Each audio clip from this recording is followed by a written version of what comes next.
Let's jump to the story from the Post-Millennial. AOC claims family first MAGA movement are weird incels as Kamala campaign takes aim at white men. This has been the big play from Democrats over the weekend. It's that JD Vance is weird. Donald Trump is weird. I'm going to read you this tweet from AOC. She writes, being obsessed with repressing women is goofy. Trying to watch what LGBTQ people do all the time is abnormal. Punishing people who don't have biological offspring is creepy. It's an incel platform, dude. It's super weird, and people need to know. I'd first like to point out the oxymoronic statement in that it is a movement of people who want you to have biological offspring, but they're also incels. Mm-hmm. I don't know if AOC knows this, but in order to have children, you have to have sex. Right. So that seems contradictory. That being said, I you know what I'm more irked by?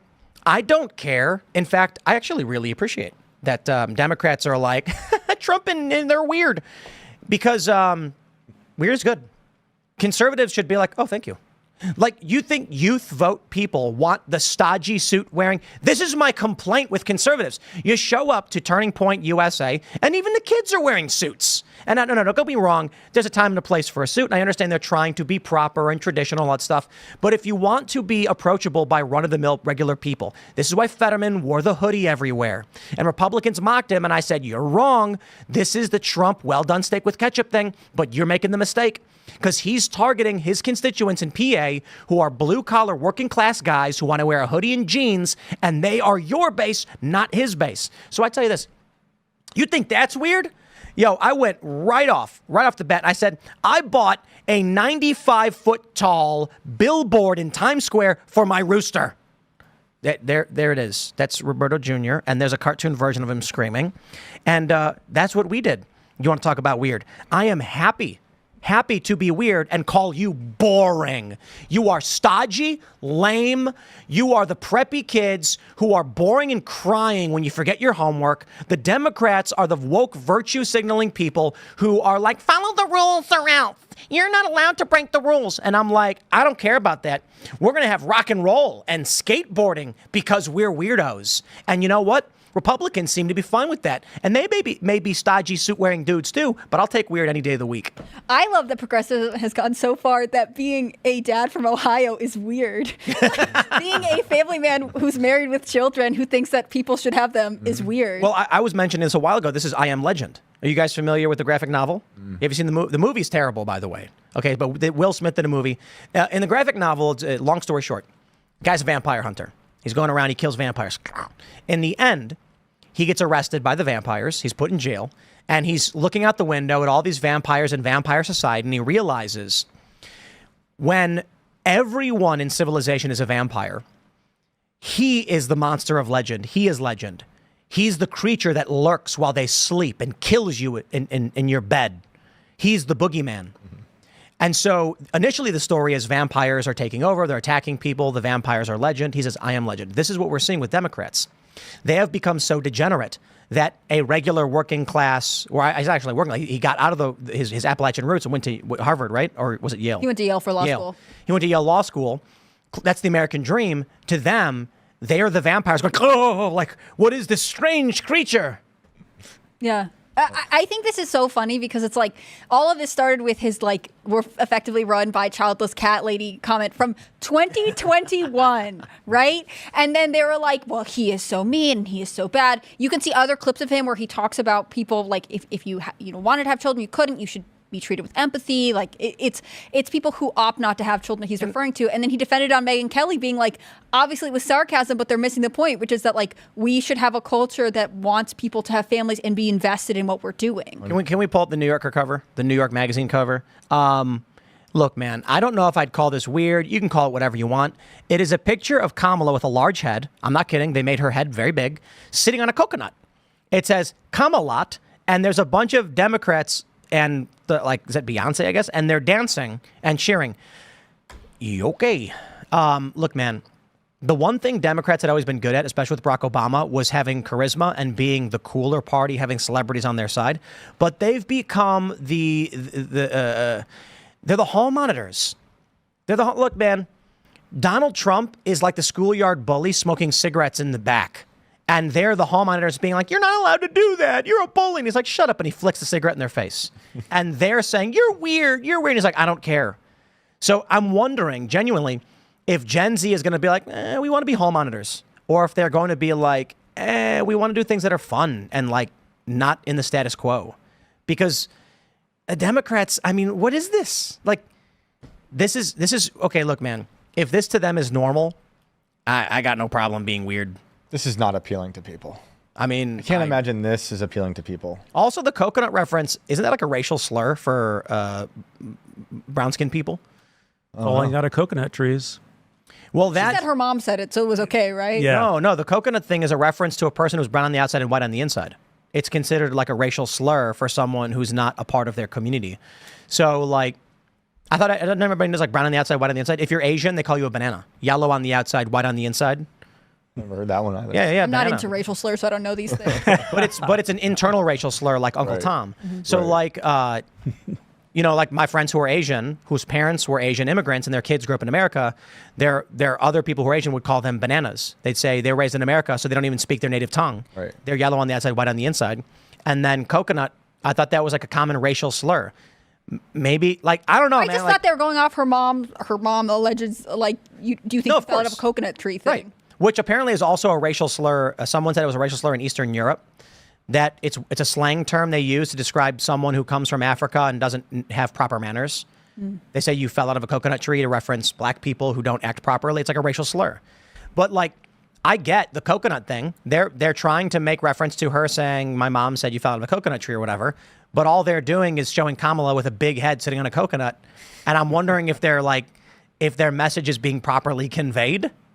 Or what, I don't know what their message is. Who's the person in the back with the gloves? I have no idea I think who that that's is. isn't JoJo that Siwa? I thought that was Charlie XCX. Who's Is that who that is? Oh, Brat. Right. I see. I She's mean, but- co-opted that. Again, like this is It's so Brad. is If he? this is what Brad is, I am going to take this picture, and any Gen Z who says that's Brad, I'll be like, this you? Like, you can have it. it's very weird. I mean, they're literally propping Kamala Harris up, right? A coconut with a can't- big head. Right. They at it, want it's so this to big. happen so badly, and it's Look what they it's wrote. Gross. They wrote, in a matter of days, the Democratic Party discovered its future was actually in the White House all along. Can someone Photoshop the coconut into Trump's head? That'd be great. Oh, come on. But why did they make your head so big? I kind of feel like this is insulting them. Whatever. I mean, far be it from me to tell you. You can what see they're- Nancy Pelosi kind of cowering in fear, right? In the purple suit. I mean, it's a weird cover, and this is a question, I guess, maybe for the New Yorker, right? Because Kamala Harris's campaign seems to be clearly trying to say, like, oh, we're the youth's choice. Young people love us, whatever. Yeah. Is the New Yorker also trying to win over young people? Do they think this is appealing? Like, do they think their voters are excited about this? I don't think young people what read was the thought here? the New Yorker or the New York Magazine as much as they used to. I used to look up to it. Like back in the day, I was like, that's the place I want to write for. It's total trash. You know Total what's trash. funny about Kamala? Like Barack Obama, you could meme. The Joe Biden Obama memes worked. Like Joe Biden was a bumbling dotard and Obama was like, oh, come on, man. But Obama was charismatic. He knew how to speak. He knew how to control a room. He exuded presence. And when you make memes about him, you can understand. Kamala is just like devoid of charisma. So when they make memes about her, it's more like they're making fun of her than she is a subject of fun. You know what I mean? It doesn't seem like something that is naturally occurring. It definitely seems like they're kind of mocking her. And to a certain extent, I think that's because they're trying to create a personality that's not there, right? Like I said this the other night, but when Maya Rudolph played her on SNL during the 2020 Democratic primaries, I mean, she made her sort of charming. She gave this hypothetical Kamala Harris a charisma that the actual Kamala Harris doesn't have, in my opinion. And so you got this fake Kamala Harris that I think a lot more people saw, which is, again, the SNL production, versus the real Kamala Harris, who, from what I know, has constant turnover in her staff, who couldn't climb high enough during the primaries to really make it on her own, who, seems to not really say anything. I mean, I don't know if you saw some of the remarks. Libby Emmons had a good tweet over the weekend, which is like, just read what she said, and none of it makes sense. It's like she's trying to finish a 2,000-word essay, but she only has 500 words written, so she's just putting in tons of filler. I mean, like, There's nothing there. She, it's all filler with Kamala. That's all. It really is. I mean, Yeah. Even California Democrats hate her. I'll repeat that. I mean, California Democrats do not like Kamala Harris. She barely won. Yeah. You know, Kamala Harris is to cheeseburger as McDonald's is. Wait, am I getting this wrong? Kamala Harris is like a McDonald's cheeseburger. There you go. And Donald Trump is that Wagyu beef steakhouse. No. Donald Trump is the Nusser-et golden shaved specialty cheeseburger. No, in all seriousness, she's like the NPC meme personified. She's got nothing but laughter. Yeah. Nothing but cackling. That's why I really don't see her making it to the nomination. I don't think, yeah, maybe. I can't fathom her being the one to actually debate him. It'll be just as bad as Biden. It'll be worse than Biden. It'll be worse because she's actually, she's not like. Well, a corpse. and it's going to be different because she's going to come in with her righteous feminist energy, and people are going to be like, no matter what she does, she wins. Have you seen her latest quote where she says something? They were like, what are you, like, what is the plan now in the White House? And she goes, what we are working on is what we will continue to work on because we need consistency in the work we're doing, which is what we're doing now. It was something like that. The Libby tweet? When your essay is 500 words, but it's supposed to be 2,000. It's wild. Yeah. It's wild. She's going to be debating Trump, and he's going to be like, we're going to build a big wall. We're going to start on the Eagle Pass and deal with the big problem that we have there. And with repairing the bollard fencing that we've seen, I think we did a tremendous job. It was very good, actually. And she's going to be like, the border is a big problem because it's a problem at the border. And we've got to deal with immigration because immigration has to be dealt with. Well said. Well said. Yeah, Anderson Cooper's going to be like, brilliant. Yeah. Absolutely And brilliant. then she's going to try to lob, attacks of racism against Trump, and then people will pull clips of her doing that to Biden, and then later on just being like, yeah, it's politics. Like it doesn't mean anything. I think the real challenge is, I think Democrats and Republicans, in this country, we have smart people, we have stupid people. The right are people who are like, hey, let's be honest about all of these things and try to be as educational as possible to all of the people and then have the best person win. And the Democrats are the elites who are like, nah, you misunderstand. These people are too stupid to get anything right, so I'm going to manipulate them. That's why you see people like, when I posted that Special K tweet, even the Krasensteins were acting like it was a real thing. And I know for a fact they're smarter than that. They intentionally act like they're stupid because their whole game is actually just they think everyone else. I mean, actually, Krasensteins, look at their history. If you pull up their Wikipedia, it talks about a website they ran that directed people to Ponzi schemes, which drained their life savings.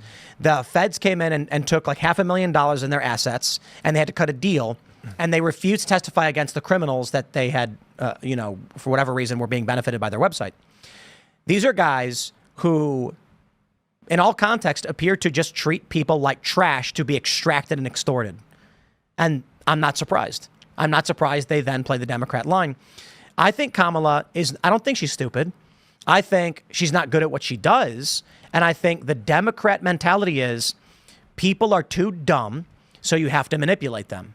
And on the right, the populist right, I don't trust Republicans either, but the more MAGA version is tell them the truth and hopefully they understand. Matt Gaetz being a good example. AOC is a liar and a manipulator who says nonsense things to get internet donations. Matt Gaetz tells his constituents the truth in hopes for donations. That's the inversion. Yeah.